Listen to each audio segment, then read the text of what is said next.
So as one of the wildest years in most of our lives comes to a close, we must ask ourselves, what now? Do we put on our white robes for the high holidays, do our usual Rosh Hashanah and Yom Kippur rituals, and then get back to our everyday, normal lives, business as usual? I'm sure for many that would be the case. But for those of us who like to think, contemplate, and take our time in this world just a bit more seriously, we've got to ask ourselves, what can we take from this unprecedented year? See, not too long ago, Russia invades Ukraine for some political agenda. A full-scale war breaks out with thousands of dead civilians. Is the world up in arms? Maybe a couple of social media posts, and then it's in the past. And the same is true of most of the horrific national news that we hear. They get their 5 minutes of fame, and then the news networks move on to the next juicy story. But then there's Israel. When Israel defends itself against the terrorist organization that, as everyone knows, started this war, the world completely loses it.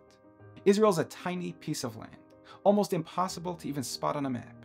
Yet we make national news literally every single day. And not only this, but within many other major countries, such as America, England, Germany, and the like, they're having their own full-scale meltdowns, all because of tiny little Israel. So you've got to wonder, why is this?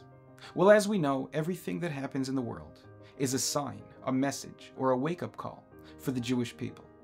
And what's happening now all throughout the world isn't just another sign to grab the attention of the Jewish people, because that has already been happening for the past 80 years or so.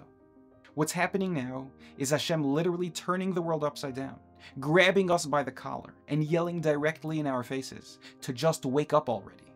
How can any competent person not clearly see what Hashem is doing?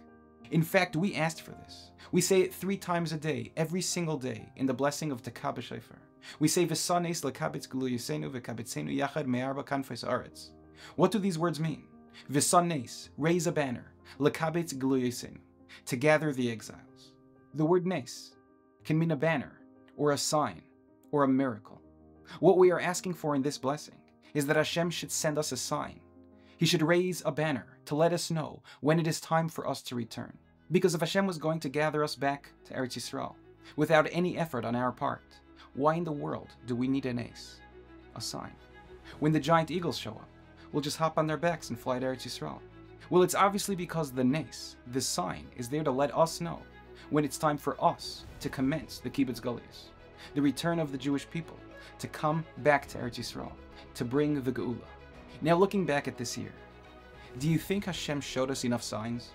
Do we need the message to be louder, to be any more clear? How much higher do we expect Hashem to lift his banner? From shooting down missiles in outer space, to blowing up terrorists from inside of their pants. And Baruch Hashem, the almost complete annihilation of the leaders of both Hamas and Hezbollah. This is reminiscent of the many miracles that Hashem has performed for our ancestors. Things like the Makkos, the miraculous collapse of the walls of Jericho, and the like. Hashem is turning the world upside down, flashing Eretz Yisroel in front of everyone's faces. No matter where we turn, on the news, on our phones, computers, social media, politics, and celebrities, everyone is talking about Eretz Yisroel. And it's all for us, the Jewish people. And so I ask, how can so many Jews keep ignoring Hashem's signs? Unfortunately, as we've seen throughout history, the time to return usually has an expiration date. And when we miss that date, when we ignore Hashem's signs, it usually doesn't turn out well for us. So this Rosh Hashanah, this Yom Kippur, at the end of Ne'ilah, when the holiest period of the year culminates with those 3 great words, L'shana haba b'Yerushalayim. Don't be mistaken. Those words are not a prayer. They're our mission statement. They're our solemn promise of every Jew that when the time comes, we will return and we will rebuild Hashem's holy land. And if this year has taught us anything at all, it's that the time to return, the time to rebuild, is now.